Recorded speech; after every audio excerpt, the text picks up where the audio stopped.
Okay, we are back from our break, and everybody's happy. Everybody should have some sort of a plate at this point. Now I want you to take the one you're most satisfied with and keep it and delete out the other one. So that's what I'm going to do. And I'm going to take my curve and nuke it. That'll wipe out my construction history. And I'll just pull this guy back down so he's resting right on the grid. Now, currently, you'll see that his pivot point is way down here underneath him, and that's all right. That's not the end of the world, but I would generally fix it. You can go to Modify, Center Pivot, and just pull that down. And then I would jump over to a side view and just gently rest it right on top of that black line for the grid. Perfect. Now you've got a plate. I also want to point one more thing out. Earlier we were making all of our adjustments to the curve, which because of history meant that we ended up adjusting all sides of our plate. If you wanted to do something to make your plate a little oblong, please note that your NURB surface itself does have some CVs and that you can edit those as well. So if you want to make some sort of special plate specifically for like taco salads or something, then you can do that. Okay. So, now that we've got that, our next thing is going to be to build the cake. Now, I'm actually going to build the cake in a slightly different manner than I did in the Tuesday class. After thinking more and more about it, I thought of a cooler trick to actually do it. So that's what we're going to do. And here's how. I want you all who are following along with me to, one, give me a quick ready check to let me know that you're ready to move on. Look at you all go. It's amazing. I'm watching. Oh, man. All of the enthusiasm. I can feel how enthusiastically you're all clicking on that button right now, and I gotta tell you, it's making me really happy. Okay, so make sure you have nothing selected, and then shift right mouse, and I want you to create a poly disk. To the best of my knowledge, I think this is the only way you can make this object. Let me check real quick. If we go to create, polygon primitives, yeah, notice this, I don't even think it's listed here. I mean, unless I'm crazy, there is no polygon disk. It is hidden away and only creatable by shift right mouse. Now, here's what's so cool about a polygon disk. What it is, really, is a NURBS surface that's being tessellated. It's a planar trim surface. So check it out. NURBS tessellate node, planar trim surface, and all this great stuff. How awesome is that, really? But what I want you to do is start off by scaling this up so it's about the size you want your cake to be. If you need to kind of move it up and down and kind of position it along the edge of the plate to figure out how big you want your cake to be, and obviously it's got to fit somewhere inside the plate. So I'm going to do somewhere right about here. In my case, I scaled it up to about 5.8, 5.9. But you can do whatever you want on yours. Okay. Now, once you've done that, take a look at your NURBS tessellate 1 node, and it has all these scary-looking properties on it. These freaky-looking attributes. But we're going to keep this really, really simple. Select U number and select V number. You can hit Control to select them both. So U number and V number together. Then middle mouse drag and increase both of those. I think the highest you can go is 32, and 32 is probably about as high as you'll ever really need to go for what we're doing. Or you can just set them manually. So I mean, we could probably set it to like 50 by 50 if we really, really, really wanted to. But that's way too much detail. So I'm just going to set mine to its kind of virtual slider cap of 32 by 32. Now, here's where we start to have some fun. When you're done with that, go to Edit, Delete by Type, and kill your history. So you just end up with this polygon disk, right? And I actually fell into this trap. I showed somebody how to do that, and then I didn't switch it back off. So let me go over to Preferences and go down to Selection and actually turn off whole faces. Can you please just never show those again for me? I mean, it would make me extremely happy. Whatever. I'll probably have to restart Maya to make them go away for sure. All right, so let's go into vertices now, and I want to show you something. So hold down the right mouse button and choose vertices. Now, here's what I want to point out. There are a bunch of these guys, little vertices that are floating right in the middle of edges. And that's almost one, but not quite. That's almost one, but not quite. So we're going to do a couple of things to clean up this outer edge. It will make the outer edge a little bit chewed up and a little irregular, but that's okay. We're not going to worry about that right now. So for starters, grab all of your vertices, like so. Big marquee selection. Great big marquee selection. Shift right mouse. Go up to Merge Vertices, and then just choose Merge Vertices. Now what did that just do? That took any vertices that were reasonably close to one another and crushed them down to a single vertex. That's good. We want that. As a matter of fact, if I undo, see these little tiny bunches of vertices? I'm going to redo. They just kind of merged into one. That's good. We like this.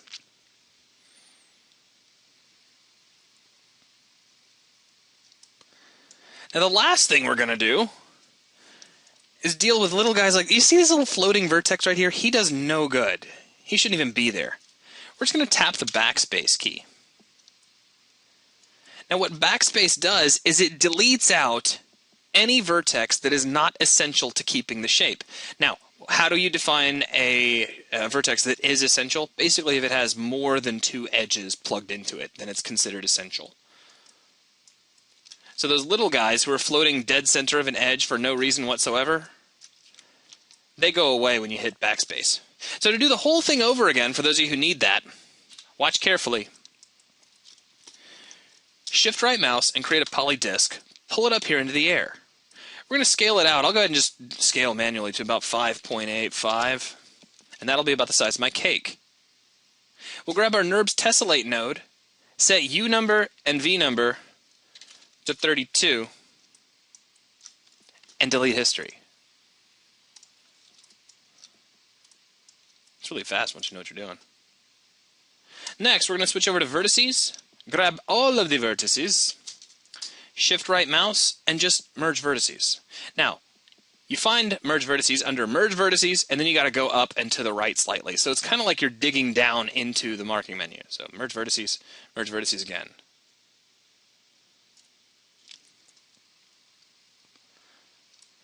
Once that's done, tap the backspace key to get rid of any rogue vertices that are just kind of floating around, and you're done. That's it.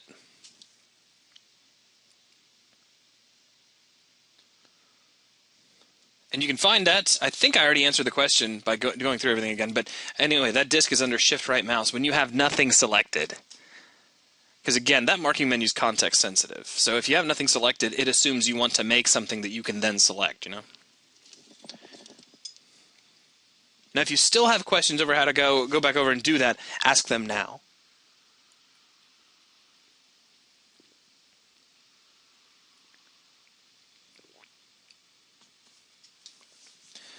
Those vertices that were in the middle seem to exist to hold the curved shape on the north, south, east, west edges. Yeah, but if it's only 2 edges leading into it, then it's not really an essential vertex. What were the U and V numbers? They were 32. But it's not so important. Engage only because it's you, okay? I'm going to do this, but I'm going to do it kind of fast. I can't keep doing it. In fact, I'm going to pause the video because we've already done it a few times on the video. All right, so we're back now. Now what we're going to do is create the domed top at the top of our cake. So like the little domed surface for how the cake kind of rises up. Jump over to the top viewport. Now I did that just by tapping the space bar a couple of times.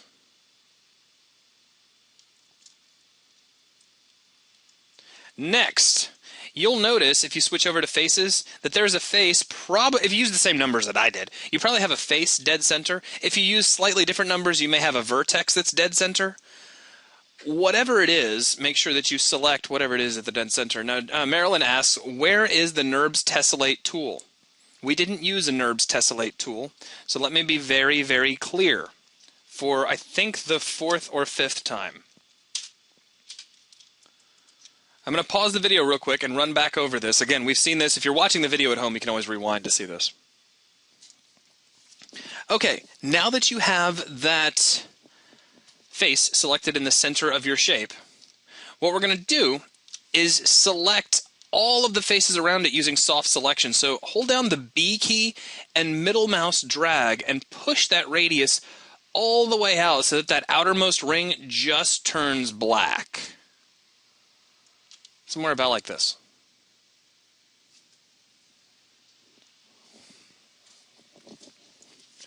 Now you can play with this if you want to. If you grab your move tool and you pull this up, I don't know, you could get all kinds of different shapes. Right now I'm getting kind of a point, but I don't want a point. You need to open up your tool options, your tool settings window. Now this is located up in the upper right hand corner. You'll see a little icon with a wrench. Click on that.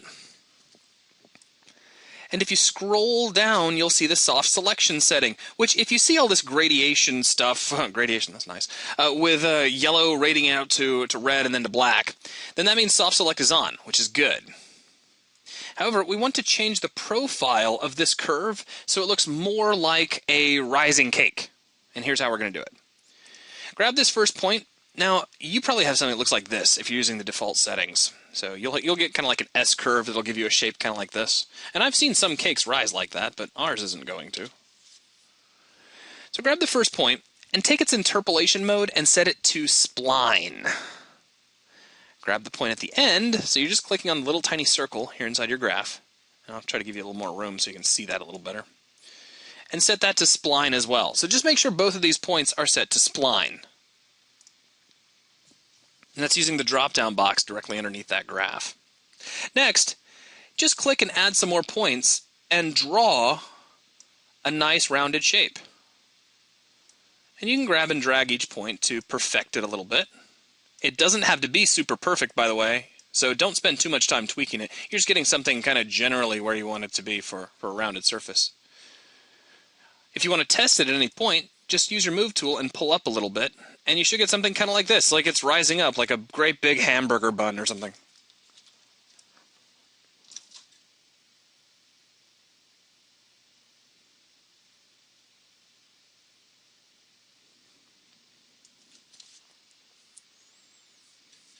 Well, Flash, if you're cooking a cake in multiple layers, it's possible the last layer that you used could have risen just a little bit, so when you slap it on top, it'll create a little bit of doming on top. I only know because I've done this because I've cooked a lot of cakes. I spent one entire year of my life cooking one cake a day, just to make the perfect cake. I'd share the recipe with you, but no.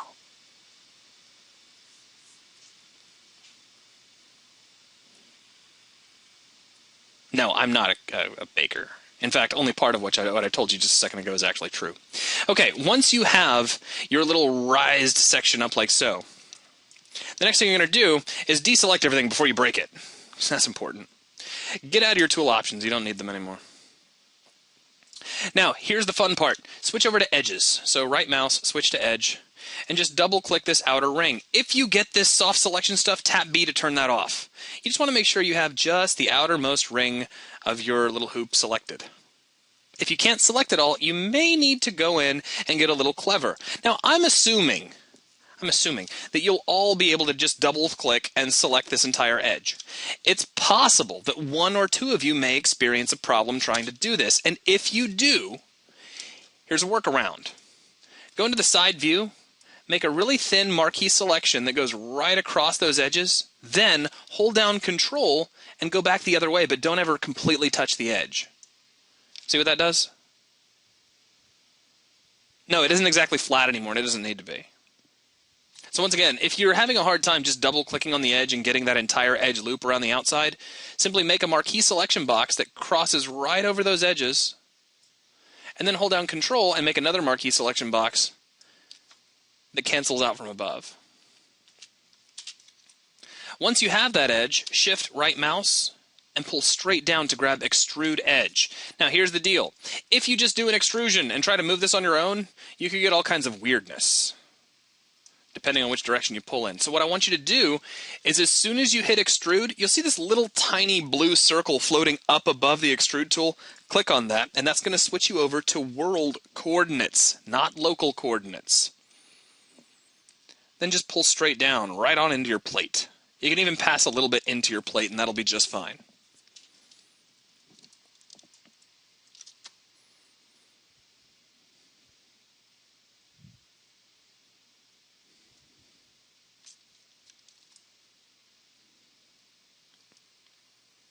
Okay. Now, once you have that, before you completely walk away, check out your Poly Extrude Edge 1 node. Scroll down and take your divisions and kick those up. In my case, something like 20 is probably going to be pretty good. Your mileage may vary. I could probably get away with 15 or so, but I'm going to leave it at 20. It's one of those projects where a little bit of extra detail isn't going to break anything.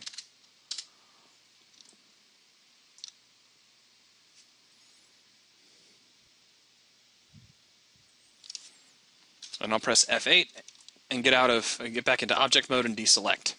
And now we have a basic cake. So I wanted to go ahead and pause for just a moment and do a quick ready check.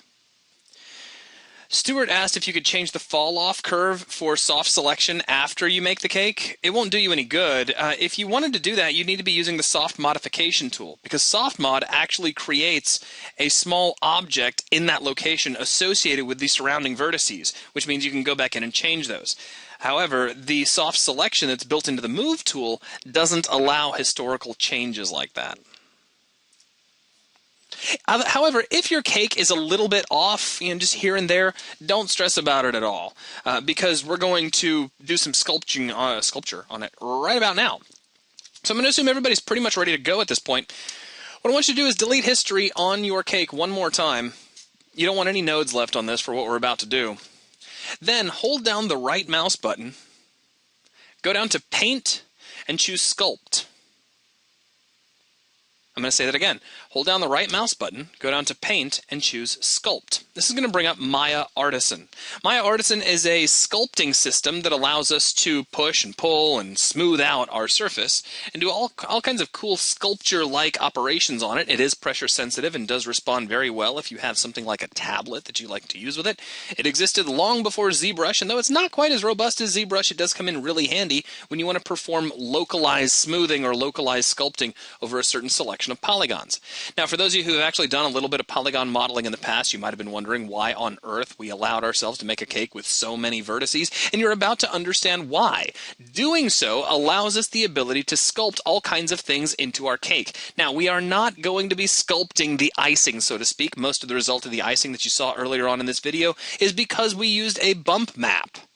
However, without any further ado, let's get started. The first thing I'm going to do is click Reset My Tool and put it all back to its default settings, because this is something close to what you're actually going to see when you first open it up. The very first thing I would do if I were you is take a look at your tool settings and scroll down to the bottom, and underneath Display, you'll see Show Wireframe. Turn that off. To me, that's just annoying. I never like seeing my wireframe when I'm sculpting. It just gets in my way. Next, in my case, I've got this semi-hard edge, this little ridge around the outside of my cake. I'm going to hold down the Shift key and drag on that a little bit. And check it out. That edge just gets erased away. Isn't it amazing? Now let's take a quick look at some of our settings for the tool itself. You've got a radius U and a radius L. These are associated with upper and lower pressure limits. So you really only need to worry about radius U if you're using a mouse. Radius L would be if you are using a pressure sensitive device. What you're doing is you're setting the range of pressure sensitivity. If you really just want to change the radius of your brush manually, hold down the B key and middle mouse drag, which you should be pretty familiar with at this stage of the game. We've done it for a few different tools. Now, if you take a look down here in Operation, you have the ability to push, to pull, and to smooth. You can also kind of spread out and you can pinch as well. I generally stick to just pushing, pulling, and smoothing. That's really about it. So let's switch this over to pull, and if you click and drag with the mouse, you'll see what you get.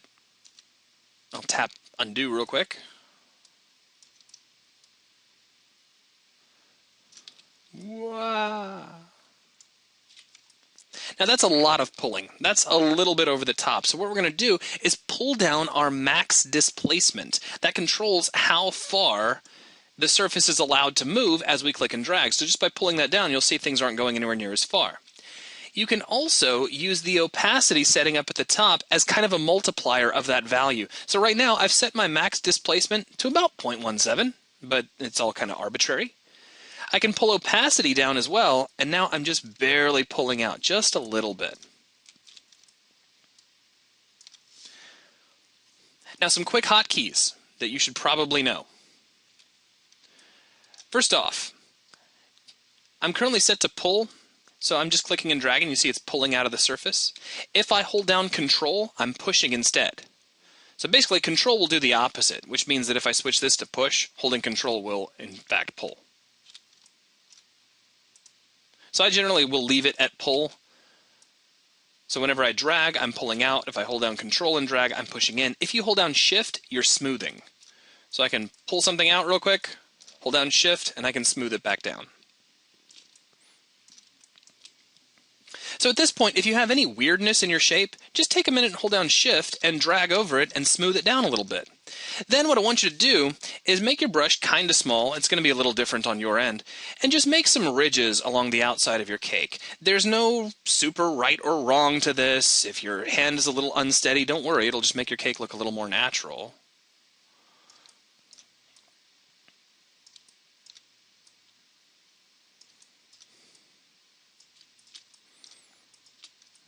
And feel free to use a little bit of smoothing by holding down Shift.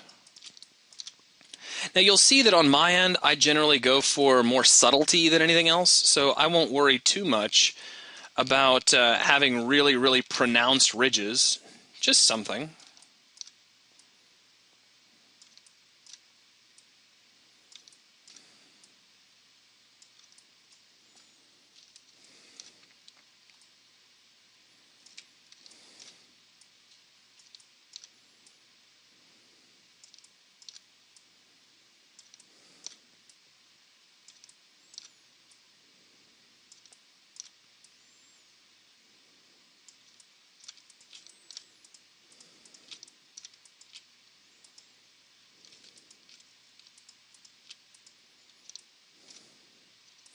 And let's do one more.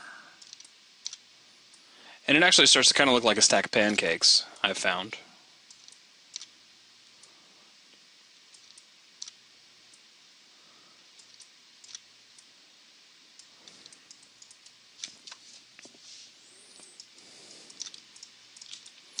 And that's really it. And now you can take the top, and if you want to, you can make your brush a little bigger, and you can just add some kind of random lumpiness to it, like lift some parts up, push some parts down. I mean, in the end, we're going to be using a texture to make this look like it's iced anyway. Now, Paul, you should be able to ask questions, but I've never actually been a panelist. I believe if you click send to all in the question system, or Nato, are you still here? Did you run away on me? He might be gone.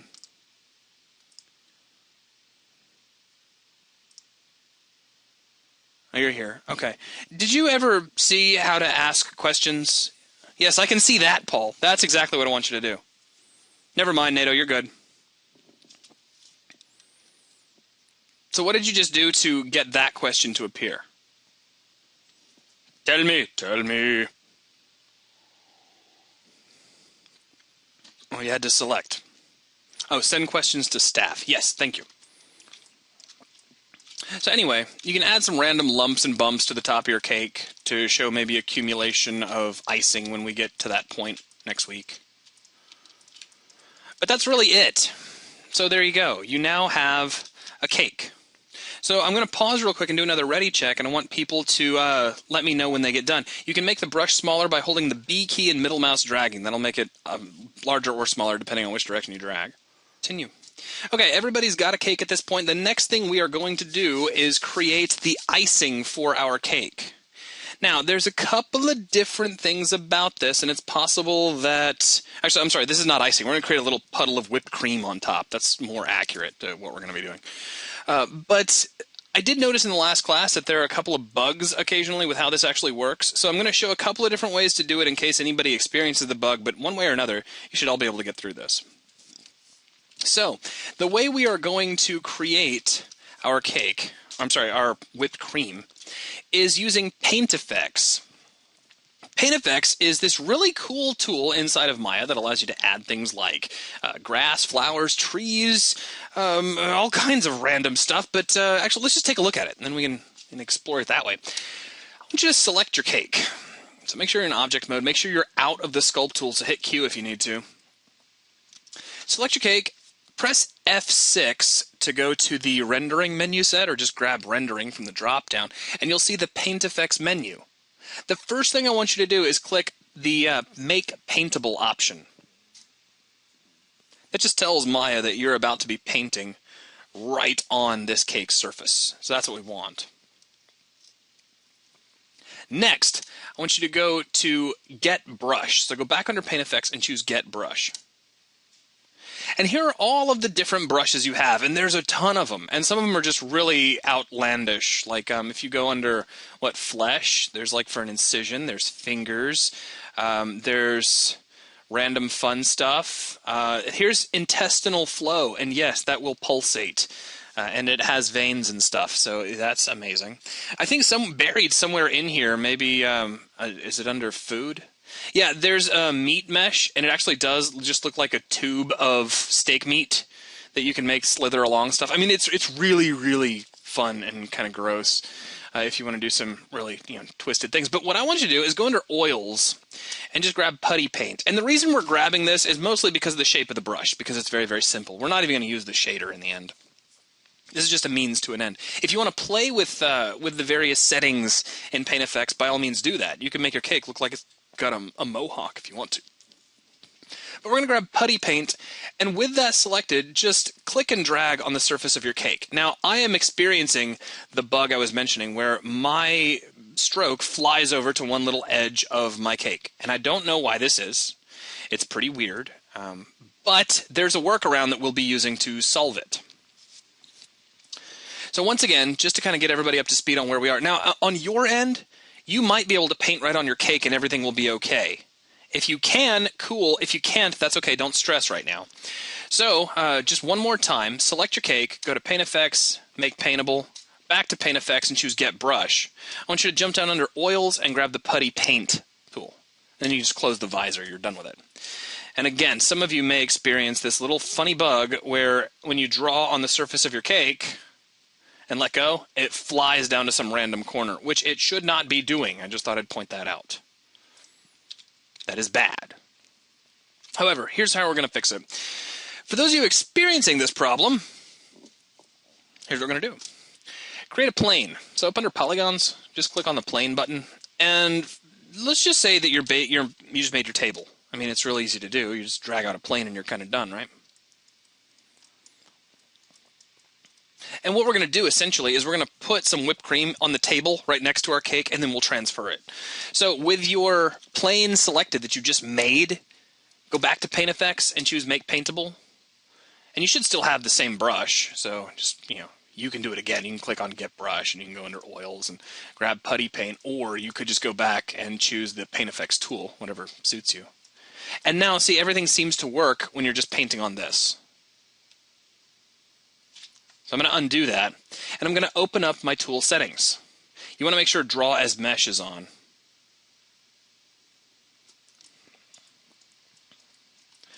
Okay. Now here's where we're going to have a little bit of fun. If you take a look under your settings, you'll see that we have Pressure Min and Pressure Max. Take your Pressure Max, which is more important when you're using a mouse anyway, and set that to, I think, about 3. Let me do a...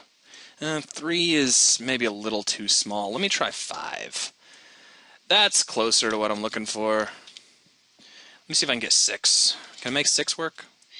Yeah, 6 will work.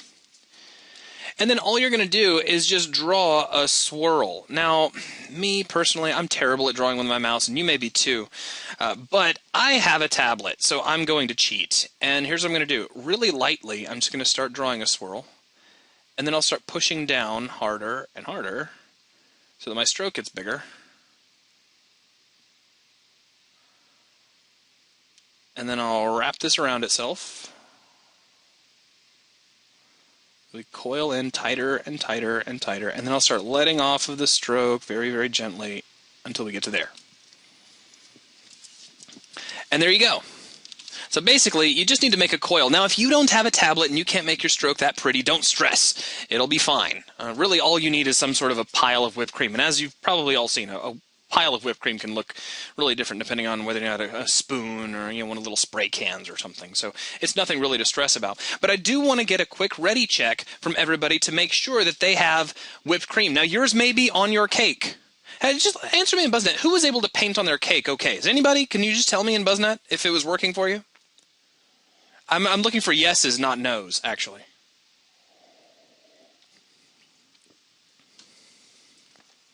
Okay, well, it looks like almost nobody was. But is putting it on the table working out okay for everybody? Okay. Well, as long as it's working on the table, then that's fine. And if you don't get smooth polys, don't worry. If your piles of whatever are black, it may be because you have a different mesh. I'm sorry, a different brush selected. It won't matter. In the end, this won't even be paint effects when we're done with it. I don't really care what color it is, to be honest with you. The color's completely beside the point. Okay, when you are done, get out of paint effects. Actually, let's do a quick ready check and see who's got a pile of whipped cream now. Okay, once you have your stroke done, I want you to put away your tool settings, grab your move tool, and you want to select your stroke. This may prove difficult, so use a marquee selection if you need to, and just set it right on top of your cake. Now notice when I select it and hit my move tool, notice the pivot point is over here at the center of the world. So go to modify and choose center pivot. And then you just pick this guy up and set it plop right in the middle of the cake. You can also do some fancy stuff, like you can scale it up or down as you need to. But we're going to do something even fancier, okay? With your stroke still selected, here's what I want you to do. I want you to go to Modify, Convert, and convert paint effects to polygons. Now, depending on a variety of things, actually, your mesh may turn out like mine, where it's all transparent. Do not be alarmed by this. Because when that happens, no matter what your shader ends up looking like, the very next thing I want you to do is to hold down the right mouse button, choose Assign Existing Material, and drop Lambert 1 back on there. So that makes it all gray and right back to where it was.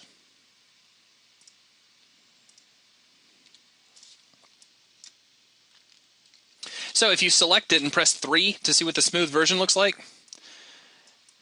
it's kind of this lumpy little thing of, well, whipped cream in this case. You will also probably need to center its pivot again, now that you've converted it. And what I'm going to do is push mine down in until this tiny little tail is resting right on top of the cake.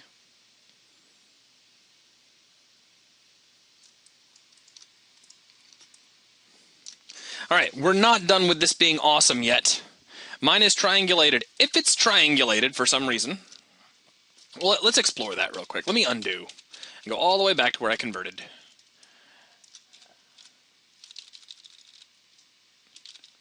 Oh, come on.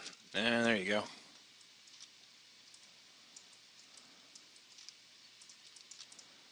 And hang on. There we go. That's what I want to see. Right there. And it's not showing up right now, which is kind of annoying. Thank you. So I'll convert it over here. So let's make sure we go to Modify, Convert, Paint Effects to Polygons, and I'm just going to reset everything. So under my options, make sure just Reset Settings and Convert. Now mine looks a little bit triangulated too, but I don't really want you to stress about that at the moment. That'll be just fine.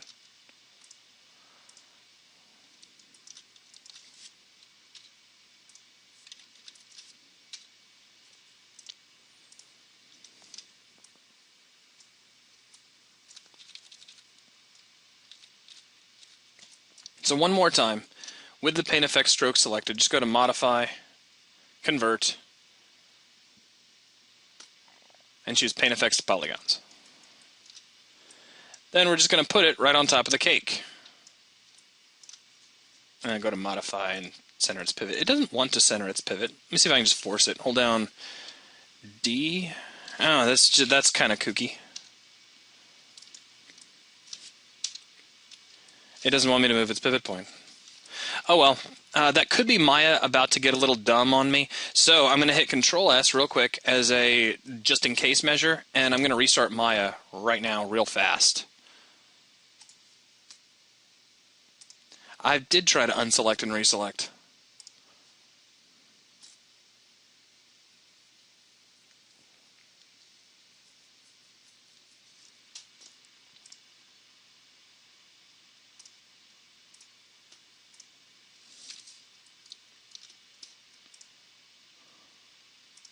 There you go. And now center pivot's working exactly like it should.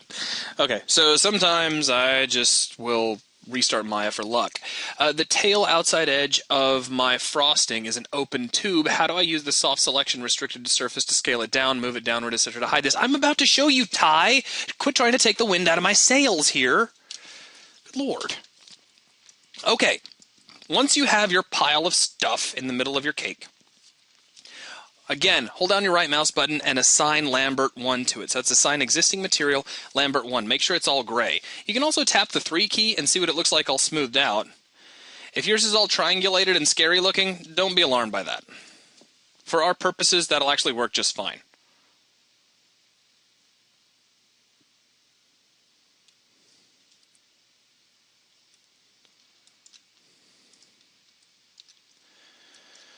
Now, from here, and Florum just said for triangles result, right-click with an object level and select quadrangulate. So if you really wanted to do that, that would be shift right mouse, wouldn't it? And you can quad it out. And wow, that slowed down my view for just a minute. That's scary. It looks kind of like Jabba the Hutt's tail. Okay, so you can do that if you want to. I'm not going to worry about it. Okay, our next thing is if you want to do anything like close up the tail or take the center of your little pool here and lift it up, watch this and watch very closely, okay? I'm going to switch over to vertices.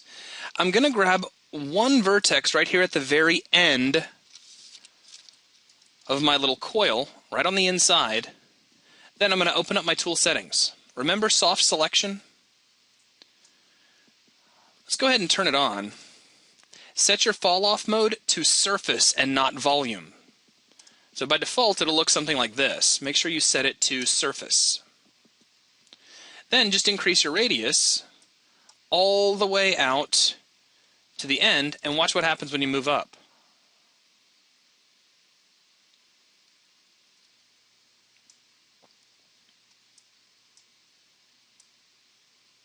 I can just keep lowering my radius and pulling up higher and higher. At the very end, you can make it really, really tight if you want to. So like maybe all the way down to here, and just scale down and do a little bit of moving, and you can kind of tuck away that little tube at the center.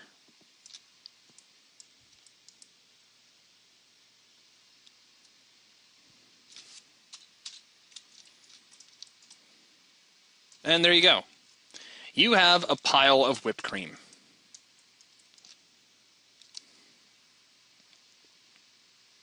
Or other things, as has been mentioned.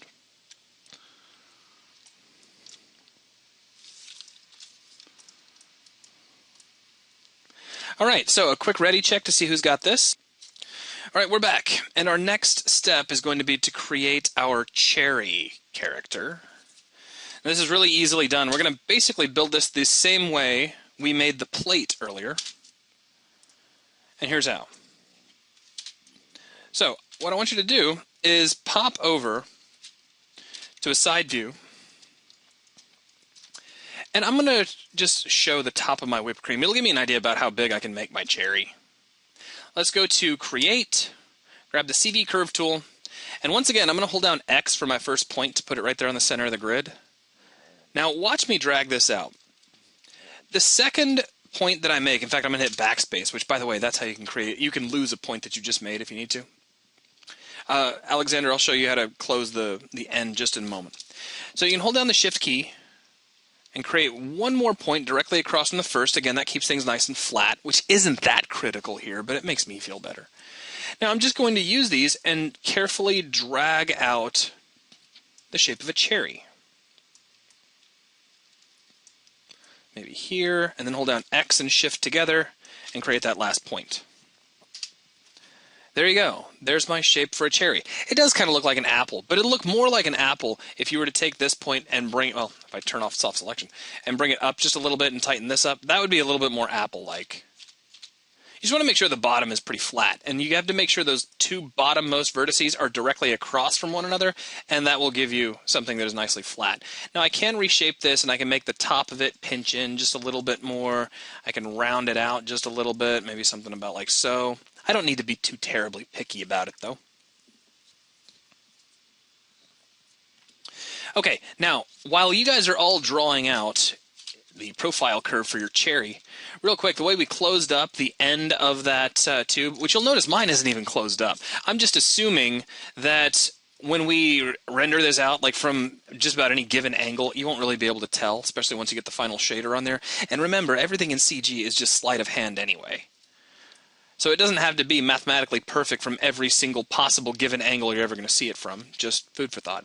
But I grabbed a single vertex, turned on soft selection, and grabbed basically just a selection of vertices just at the end here, and then you just scale it down. And you see how that kind of pinches things off. You'll probably have to play with soft selection a little bit to kind of help close that up so you don't end up with any gaps. But you can do that. And maybe turn it down just a little bit or rotate it. But you see you have a lot of power over what it ends up looking like just by kind of pulling and coiling a little bit. So in the end, as much as I realize it's not like the clearest instruction in the world to say this, but just play with it until it gets done. All right, now when you're done, you've got your little cherry, like so, your cherry half of a cross section. Press F4 to go back to the Surfaces menu set. Go back to the Surfaces menu and click Revolve. Voila! Instant cherry. Of course, at this stage, just like before, it would be a good time, if you needed to grab your CVs and do any sort of reshaping to the cherry that you might like. When you are happy with the shape of your cherry, we need to delete history. And what was one of the ways I showed you guys to delete the history? Delete the curve. Very good. Florim's all over it. So I'll just delete the curve. After you've deleted the curve, keep in mind you can make the cherry a little bit more believable by grabbing the occasional CV and maybe turning on soft selection and just adding a little bit of irregularity to certain parts of the surface. This guy does not need to be perfectly symmetrical on all sides. So maybe pull something out a little bit, pull one side up a little bit higher. Things are very rarely completely perfect in nature, so you can use that to your advantage and just make a few things look a little bit different here and there. And keep it subtle. A little goes a long way.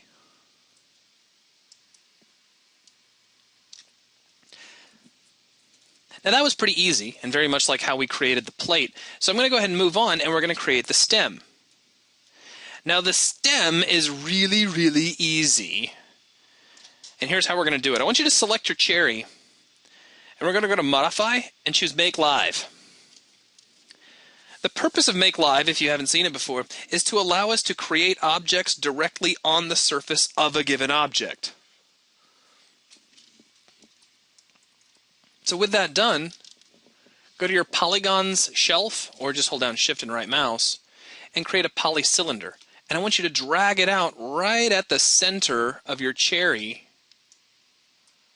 like so.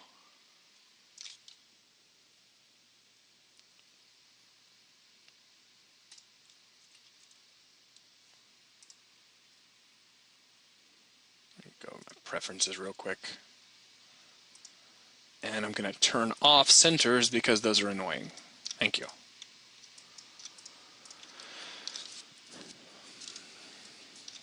All right. Now let's take our inputs. Well, let's see, they're still showing at basically at all times.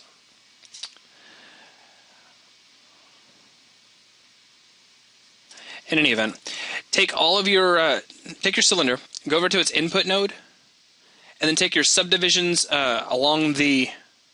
Notice I'm not using the one under selection, guys. I've already turned that one off. Take your subdivisions along the axis and pull that down. So you're going to pull that down to about 6. Then I'm going to take my radius, pull that down as well. Let me see. Let me set that to about 0.6. No, well, 0.06. And that looks about right. Maybe a little thicker. Let's try 0.08.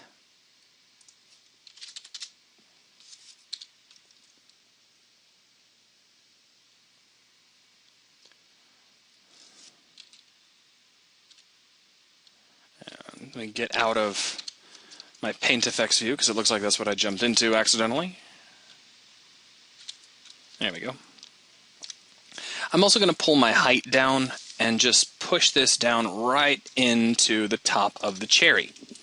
Okay, now at this point it'd be a good time to choose Modify, Make Not Live. We don't need that anymore. Remember that. Please choose Modify, Make Not Live, because if you don't do that, this next part is going to be a little bit on the tricky side. I want you to watch carefully. I'm going to select my little cylinder here, go to Shading and choose Wireframe on Shaded. And see, that just allows us to see these wires. Go back to Create and make another CV Curve tool. Then, holding the V key for Vertex Snap, click right at the center of that cylinder, and that creates your first curve point right at the very, very center.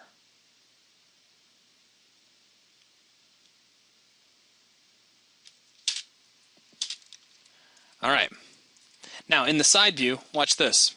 Hold down Shift to create my next point, and then just click down 2 more points to define the curvature of a stem. You need 4 points minimum to make a curve with the CV Curve tool, so that's all I'm going to create is just 4. And then, of course, you can kind of move them around. Let me turn off soft selection and just reposition them however we want to. Maybe something kind of like that. And there you go. Now, I want to do a quick ready check to see who makes it up to this point. Okay, we're back, and what we're going to do now is we're going to create our extrusion. Here's how this works. I want you to select faces on your cylinder and grab the 6 faces at the top of your cylinder. Then hold down Shift and grab this curve. It's possible, not entirely likely, but possible, that in order to select this curve, you may need to right mouse over it and choose Object Mode first. Either way, make sure you have all 6 of those faces selected, then hold down Shift and select the curve. Once you have both of them selected, shift right mouse and choose Extrude Face and watch what happens. You get an extrusion that pops out to the end of the curve. Now that part's easy. Here's the next easy part.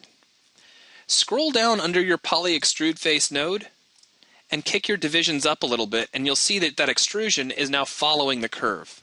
So divisions of 5 seem to work pretty well for me. I'm then going to take my taper and pull it down slightly.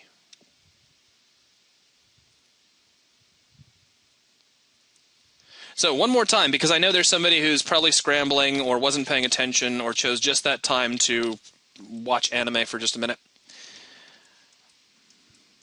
So you're going to select all 6 of the faces at the top of your cylinder. Hold down Shift and select the curve. Then shift right mouse and choose Extrude Face. Because you had a curve selected, that extrudes along the curve. However, with only one division, the end result is that the extrusion just flies out to the end of the curve. You now need to increase your divisions in order to round things out. In my case, divisions of 5 look pretty good.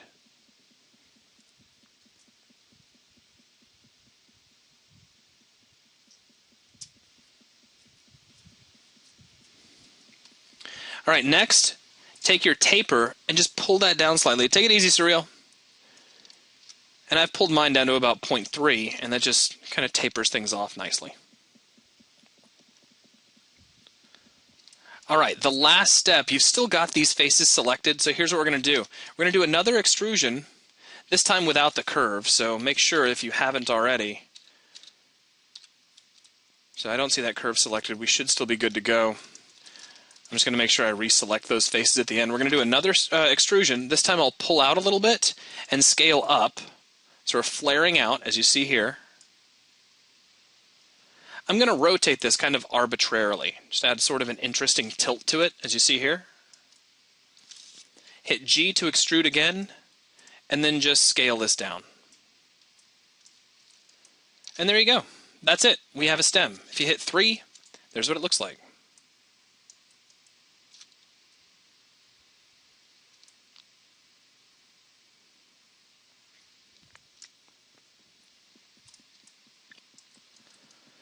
Once you have that, you're done.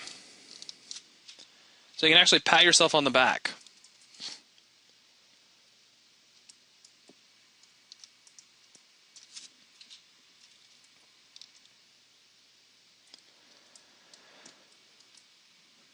Okay, so that's it for everything we need to create for our scene.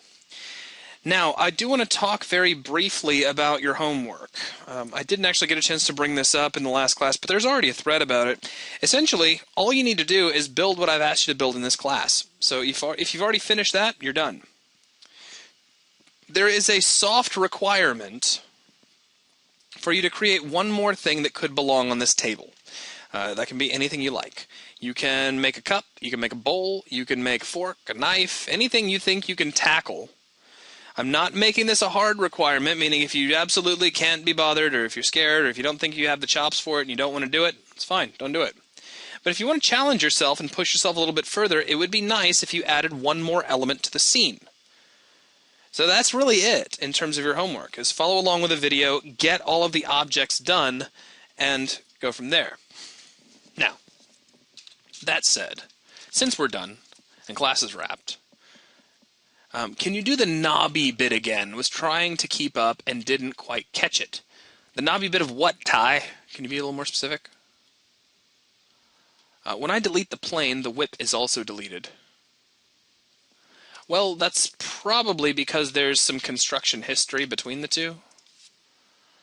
Or actually there may not be. Let's see. Edit, delete by type history, or if that's still the case, oh yeah, just delete your history and that should take care of it. The other way is to duplicate and then just go ahead and let it delete out the original, which is fine.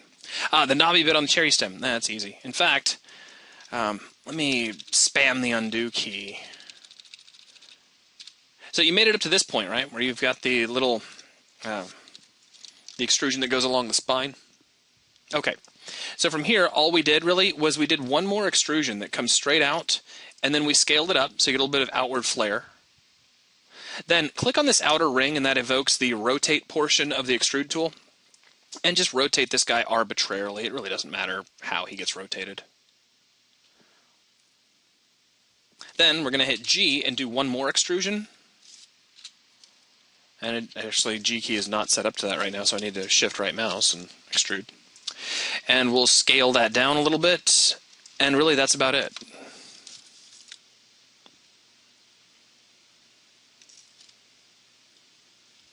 Actually, if you mess this up a little bit and you're in dire need for instruction, the first class is already up, and you could go see how we did it there, because essentially we did exactly the same thing. Just, you know, FYI.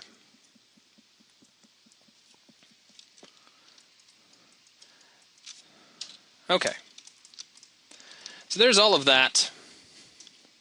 I'm going to try something real quick. I mean, since we're pretty much done now, since we're just kind of all hanging out, let's see here. Let me grab this guy, press F6. We're finished. If you just have any last-minute questions, you want to squeeze them in, that's fine. I'm doing this purely for my own edification. Make paintable, get brush, go back to oils, give me the putty paint, give me my tablet. And set this back over to 6. So let's see if I can make a nice looking pile of goo.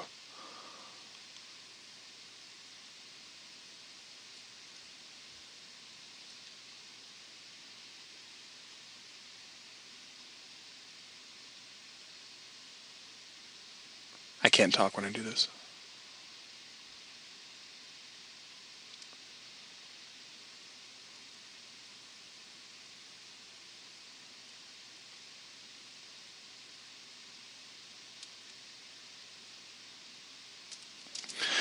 Now I can breathe. Let's see. Flash says, damn, no clean history trap this time. Now you made me look silly. No, wait. I don't understand what you mean, Flash.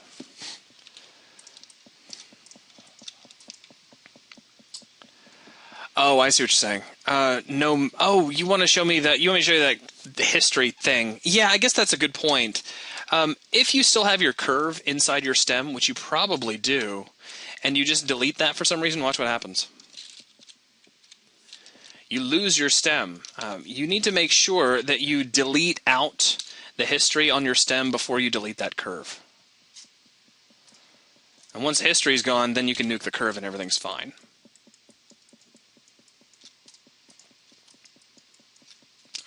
Alright, now back over here. Modify, convert, paint effects to polys, vertex color mode, none, quad output, that's what needs to be checked.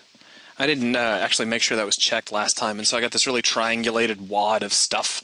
So I'm going to do quad output before I click convert this time. And now I'm going to set this over to, what is it, existing material Lambert 1. Yeah, I think I like that a lot better.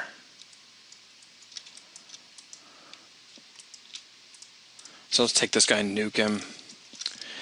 Grab this guy, edit, delete by type history, modify center pivot, move him over here. That's huge, though. It's just enormous. So we'll scale it down a little bit.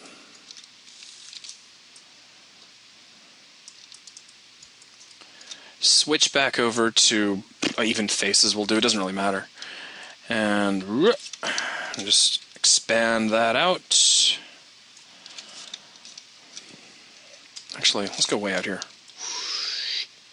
That's nice. And pull that out. What happens if I scale it a little bit? I can't really do that very much, but a little goes a long way.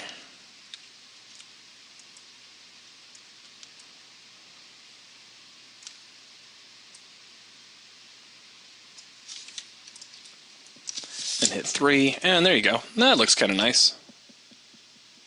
I was just redoing the whipped cream at the top because I didn't really care for it and like the way it was shaded, and that was because it was all triangulated. And really, what it happened to be, the end result, was that under convert for convert paint effects to polygons, I really kind of needed to have quad output selected. Now it's not it's not the end of the world if you don't. It's just going to make a bunch of extra ridges down the outsides, which that's okay. It's probably not even going to render out very well because we're going to have such a bright material on there anyway.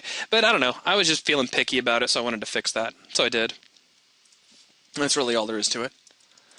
So really, with that, guys, we are done.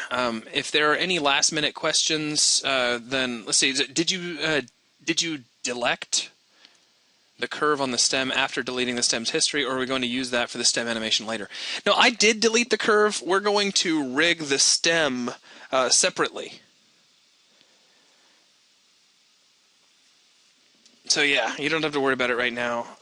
You actually can use that curve for animation, but if you screw it up, you can really blow up your geometry. So I generally don't like to work that way. Do we get texture for these? You'll get, I think I'll be handing you guys like 2 textures for you to use. And then everything else we're just going to produce right here inside of Maya. So that is going to wrap up this class. I wanted to thank everybody for attending today. And you know what your homework is. If you'd like to add one more thing, then go for it. And I can't think of anything else, really. Oh, you don't need a texture for the homework at all. I just want to see objects. And basically just build what we have here, and then if you want to take a stab at building something else, like, I don't know, like a cute little teacup, and because you guys probably aren't going to pay any attention. I mean, class is over, right? So you guys are already gone, so nobody would even pay any attention to me right now if I was to be like, here's how you could do like a really, really quick teacup.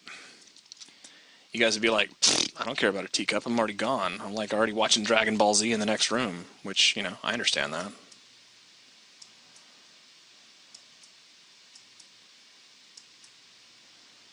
I mean, I wouldn't stay here. I would certainly go watch Dragon Ball Z. I'm kidding. I don't think I've ever really watched much of that show.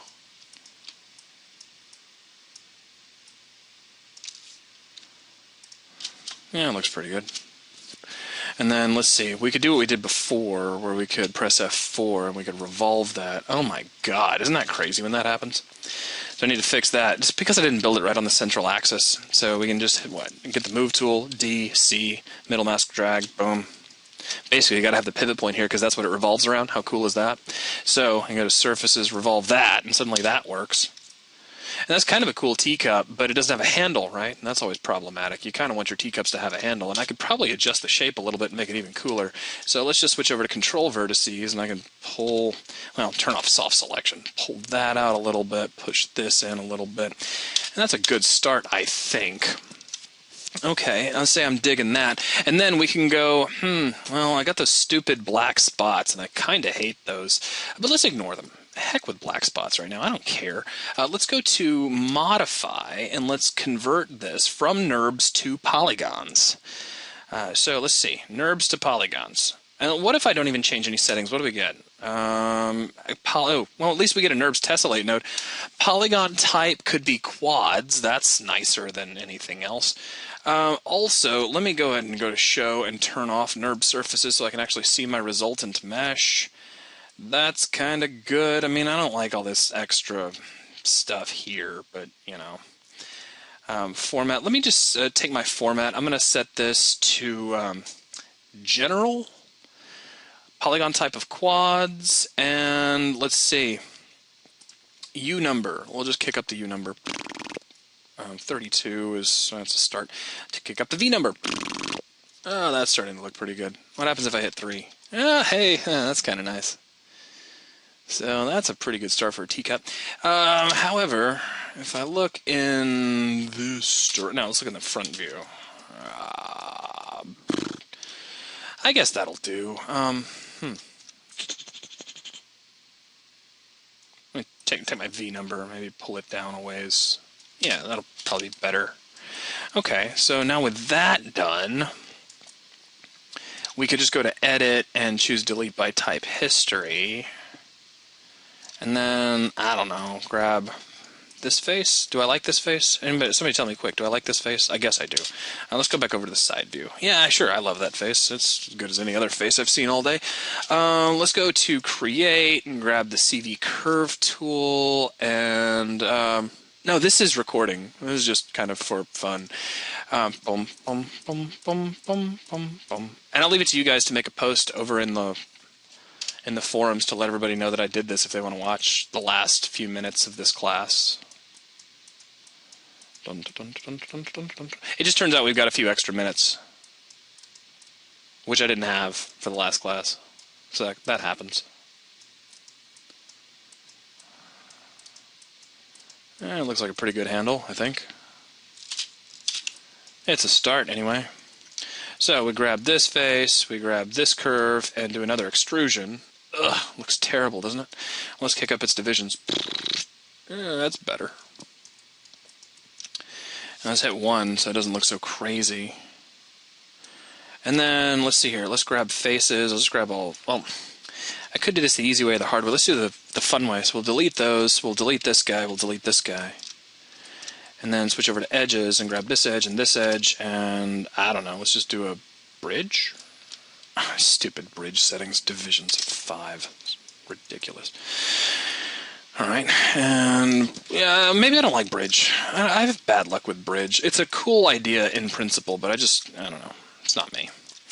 It ain't me, because I ain't no fortunate son. Look at that extra edge on the extrusion. What is this, amateur night? Good God. Alright, grab this. Extrude edge. Perfect. Alright, now switch over to vertices. Grab these two vertices and merge vertices, merge to center. That's good. And then grab these two guys and hit G, and grab these two guys and hit G, and grab these two guys and hit G. And it looks like I missed somebody. Who got merged over here? And that's just ridiculous. Oh, okay. I selected through. Huh, no worries. G. G. G. Alright, F8. Edit. Delete by type. History. Grab that curve, nuke it, hit 3. What do you got for me? Oh, look at that. It's a little teacup. Okay, well, that was boring. But at least we got a teacup. And we can just, I don't know, clean up this stupid stuff over here. I feel like I should treat this like portions of the class are like this. Like, anybody here watch the You Suck at Photoshop videos? Like, I should do like a You Suck at Maya series. Like, hi, my name is Zach, and you suck at Maya. And you're not going to get any better, but let's see if we can get through this. If you haven't seen the You Suck at Photoshop videos, they're really, really good. They actually teach you some very cool stuff. It's just the guy's got a really terrible life. Alright, so let's grab these vertices here, and I'll turn on soft selection, and then just scale them down this way. Oh, look at that. That's wonderful. I mean, it's not the prettiest, mug or coffee cup I've ever seen in my life, but it works. And then modify, center, pivot. Well, I guess if you have it selected, that actually works. So modify, center, pivot. Grab this guy, jump over to side view. Get rid of the old NURB surface. We don't need it anymore anyway. Put this down on the table. Blam. Okay, good. Take the move tool, control click on the y-axis, drag this guy over here to the corner. He's huge, man. He's like 10 times as big as the cake. So we need to think about that for a minute. Let's show our NURB surfaces. Take our cup and scale it down. Somewhere right about there, I guess. I don't know. It's a teacup. I mean, it's not like my coffee mug. My coffee mug's enormous. Okay, maybe bigger than that. In fact, you know what I'm going to do? I'm going to take the pivot point of it, and we're going to hold down D and just drag it down here right on the surface of the table. And the cool thing about doing that is I can just scale the thing at will until it looks good. So I just hit scale and go, that looks pretty good. And then move it and say it goes over here, give it a little bit of rotation so it's not quite so pristine. Select it. And we're still doing wireframe unshaded? No, we probably just have the 1 or 2 key selected, so let's just hit it 3, and then everybody should be happy. So there we go. It's not the best in the world, but it's, you know, something to kind of get you guys started if you're looking for an extra thing. So that's it. That's all for today's class. That wraps us up for, you know, the extra, I don't know, hour, 5 minutes that the video turned out to be. Somebody do me a favor, though, and mention over in the member sponsor lounge that there is an extra section if you want to see how to make a really simple teacup. Or, you know, everybody does it and everybody makes a whole bunch of threads that I end up having to merge. So don't do that. And if you have any questions that come to you while we're out of class, please just send them to me. Other than that, a reminder.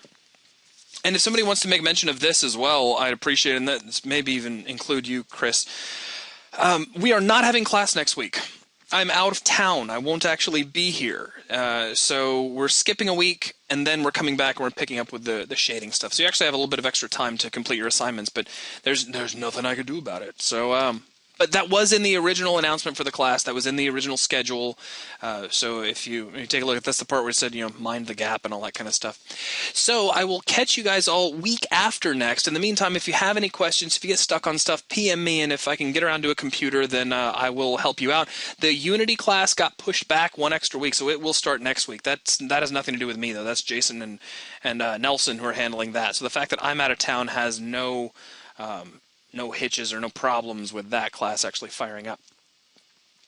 So I see you, NATO. And that will wrap things up for this class. Thank you all very, very, very much, and I will catch you at our next session.